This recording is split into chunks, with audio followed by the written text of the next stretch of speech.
नमस्कार स्टूडेंट्स, आज का टॉपिक मोस्ट इम्पॉर्टेंट होने वाला है। हर स्टेप क्लियर होगा, इसलिए इस वीडियो में शुरू से लेकर के अंत तक बने रहिएगा। मैं हूं आर एस पाठक। शुरू करता हूं आज का हमारा मोस्ट इम्पॉर्टेंट टॉपिक। आज का हमारा मोस्ट इम्पॉर्टेंट टॉपिक है the Pythagorean theorem, grade 8। So let's start. The Pythagorean theorem. Pythagoras theorem को समझने से पहले राइट एंगल ट्रायंगल के बारे में थोड़ा सा जानकारी दे दूं। इसमें एक राइट एंगल ट्रायंगल होता है। राइट एंगल ट्रायंगल का मतलब ये होता है कि इसमें दो साइड मिलकर के एक राइट एंगल 90 डिग्री का एंगल बनाते हैं। जैसे ये एक साइड ए है, एक साइड बी है, दोनों साइड के बीच में 90 डिग्री का एंगल बनता है और 90 डिग्री का अपोजिट साइड जिसको सी बोलते हैं। तो ए का स्क्वायर प्लस बी का स्क्वायर इक्वल टू सी का स्क्वायर होता है। मतलब दोनों एडजेसेंट साइड के स्क्वायर का सम इक्वल टू 90 डिग्री के अपोजिट साइड सी के स्क्वायर के बराबर होता है। मतलब ये हुआ कि A square plus B square equal to C square. इसे ही हम पाइथागोरियन थ्योरम बोलते हैं।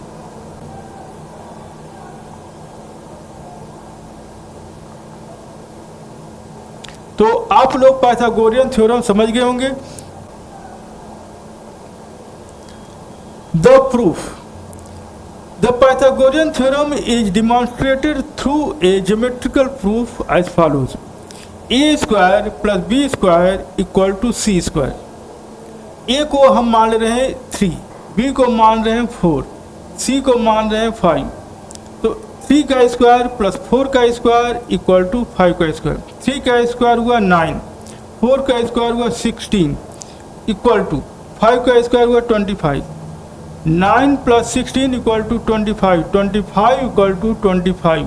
यानी कि यह एक पाइथागोरस थ्योरम को सेटिस्फाई कर रहा है। तो यही है proof.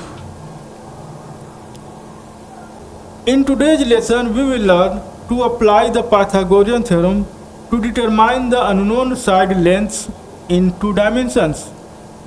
Determine whether a triangle is a right angled triangle. इस लेसन में हम लोग सीखेंगे कि ट्रायंगल में 3 साइड्स होते हैं। 2 साइड का लेंथ दिया रहेगा, तीसरे साइड का लेंथ मिस रहेगा और वही हमको फाइंड करना होगा। मतलब तीसरा साइड का लेंथ हमको फाइंड करना होगा। इस लेसन में हम लोग यह भी सीखेंगे कि कोई भी ट्रायंगल वह राइट एंगल ट्रायंगल होगा या नहीं होगा। इसको हम पाइथागोरस थ्योरम की हेल्प से देखेंगे कि वह ट्रायंगल राइट एंगल ट्रायंगल है या नहीं है। एग्जाम्पल 1।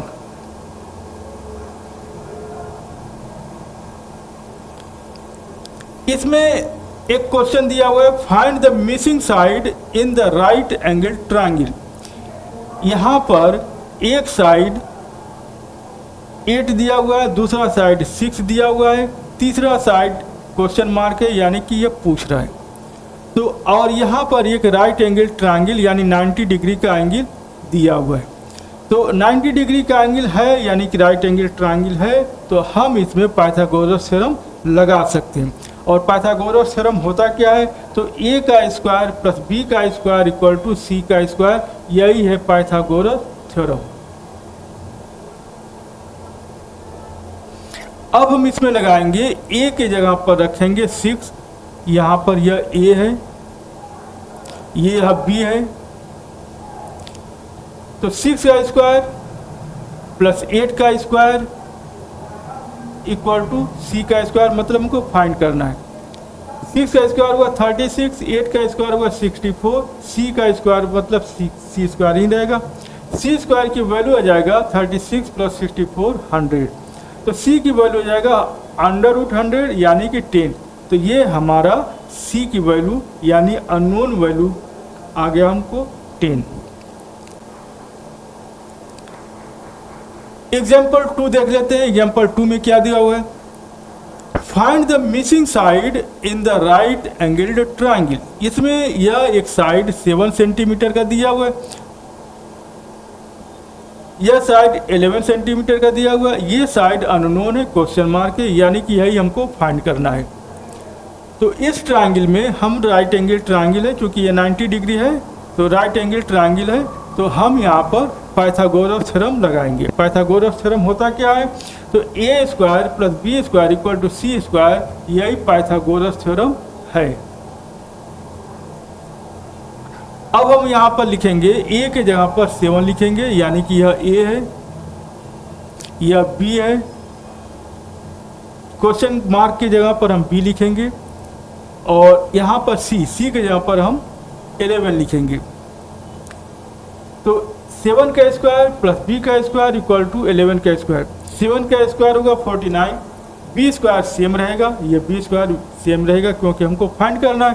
11 स्क्वायर हो जाएगा 121, बी स्क्वायर हमको फाइंड करना है, तो ये 49 इधर आ जाएगा, ट्रांसफर होकर के माइनस बन जाएगा, तो 121 माइनस 49, और इसमें से माइनस करेंगे तो बी स्क्वायर की वैल्यू आ जाएगा 72, तो बी की वैल्यू हो जाएगा √72, तो बी की वैल्यू हो जाएगा 8.49, यही हमारा आंसर हो जाएगा। अननोन क्वांटिटी की वैल्यू हो जाएगा b equal to 8.49। Is this a right angled triangle, क्या यह एक राइट एंगल ट्रायंगल है या नहीं, हमको ये चेक करना है। तो राइट एंगल ट्रायंगल होगा तो ये पाइथागोरस थ्योरम को सेटिस्फाई करेगा। मतलब क्या है, A square plus B square equal to C square, A square plus B square equal हो जाएगा सी स्क्वायर के। और अगर ये सेटिस्फाई कर रहा है तो पाइथागोरस थ्योरम सेटिस्फाई कर रहा है, तो वह राइट एंगल ट्रायंगल होगा। तो देखते हैं कि यह राइट एंगल ट्रायंगल बनाएगा कि नहीं बनाएगा। तो इसमें एक साइड दिया हुआ है, यहाँ पर यह 7 दिया है, एक 9 दिया हुआ है और एक 11 दिया हुआ है। तो 11 सबसे बड़ा साइड होता है, क्योंकि ये राइट एंगल ट्रायंगल में 90 डिग्री जो होता है सबसे बड़ा होता है। बाकी जो दोनों एंगल होते हैं, ये एंगल और ये एंगल, ये दोनों एक्यूट एंगल होते हैं, मतलब 90 से कम होते, छोटे होते हैं। और ये 90 डिग्री का एंगल बनता है, ये जो एंगल होता है वो 90 डिग्री का एंगल होता है, सबसे बड़ा होता है। तो सबसे बड़ा एंगल के सामने का साइड सबसे बड़ा होगा, तो ये 11 सबसे बड़ा है, तो ये हो जाएगा इसके सामने का, ये हो जाएगा सी, और ये हो जाएगा ए, और ये हो जाएगा बी। या हम इसको भी ए मान सकते हैं और इसको भी बी मान सकते हैं।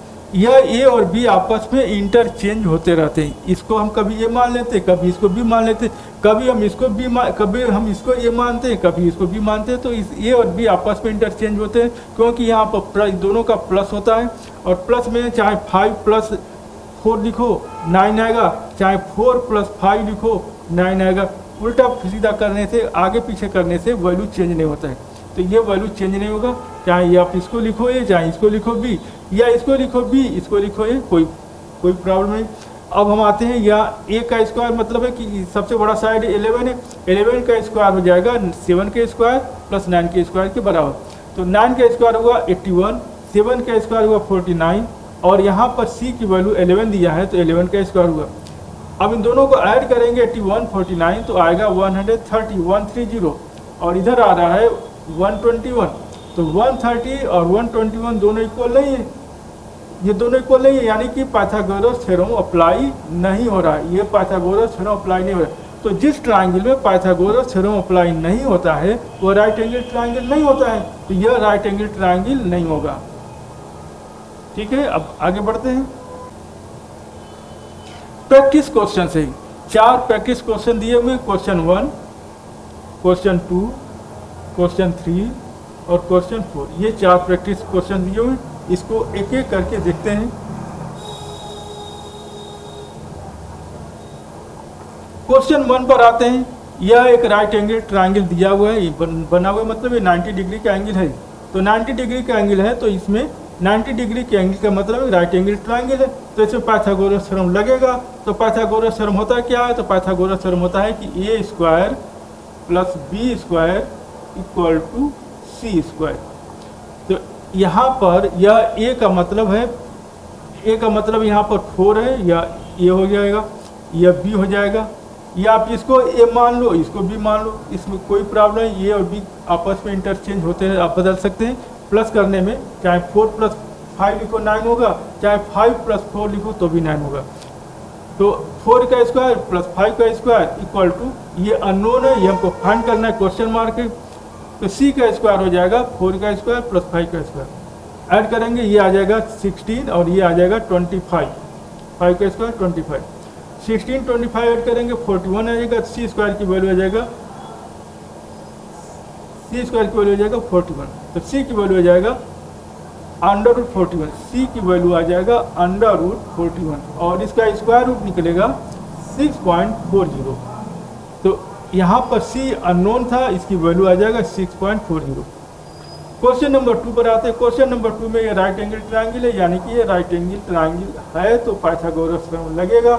और पाइथागोरस थ्योरम है क्या, तो ये 9 का स्क्वायर प्लस 6 का स्क्वायर, ये दोनों एडजेसेंट है, 90 डिग्री का, ये दोनों साइड 90 डिग्री का एंगल बना रहे हैं, तो इन्हीं के स्क्वायर का सम यानी कि 9 का स्क्वायर प्लस 6 का स्क्वायर इक्वल टू इस क्वेश्चन मार्क मतलब ये सी का स्क्वायर, तो सी का स्क्वायर हो जाएगा 9 का स्क्वायर प्लस 6 का स्क्वायर, तो सी स्क्वायर की वैल्यू हो जाएगा 170, तो सी की वैल्यू हो जाएगा अंडर रूट 170, सी की स्क्वायर रूट निकालने पर आएगा 10.82, तो सी की वैल्यू निकल गया। क्वेश्चन नंबर 3 पर आते हैं। क्वेश्चन नंबर 3 में यह एक राइट एंगल ट्रायंगल है, ये 90 डिग्री का एंगल है, ये साइड को बोलेंगे सी, इस साइड को बोलेंगे ए, इस साइड को बोलेंगे बी, या आप इसको ए बोल दो और इसको बी बोल दो।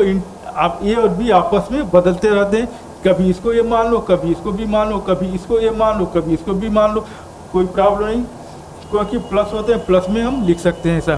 तो ये 6 का स्क्वायर प्लस ये क्वेश्चन मार्क है और यहाँ पर 12 है तो 12 का स्क्वायर, तो 12 का स्क्वायर ऐसे लिखेंगे, 12 का स्क्वायर इक्वल टू ये क्वेश्चन मार्क है, ये 6 का है तो 6 का स्क्वायर लिखेंगे और प्लस इसका स्क्वायर करेंगे, तो यह साइड नहीं दिया हुआ है, यह साइड को अब मान लीजिए बी है, बी ही लिख दीजिए।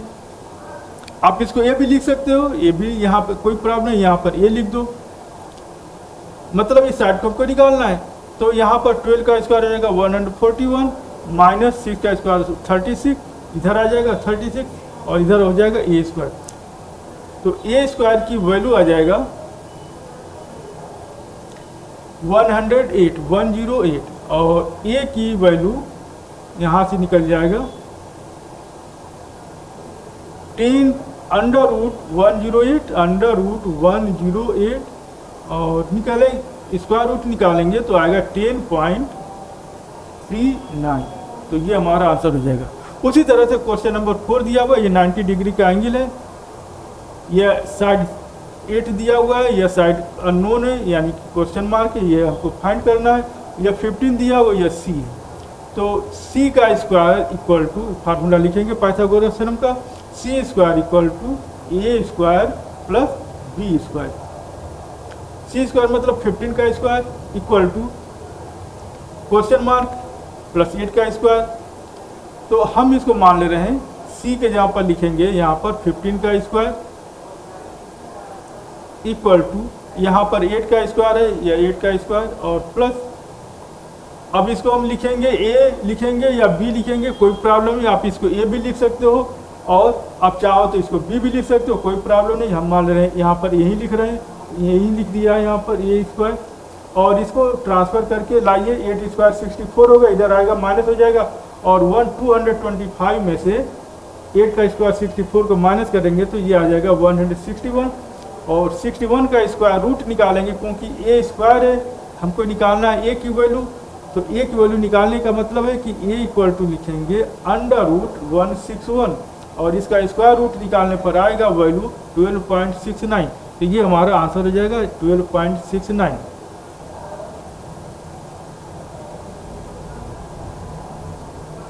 Thank you very much. Like and subscribe my channel.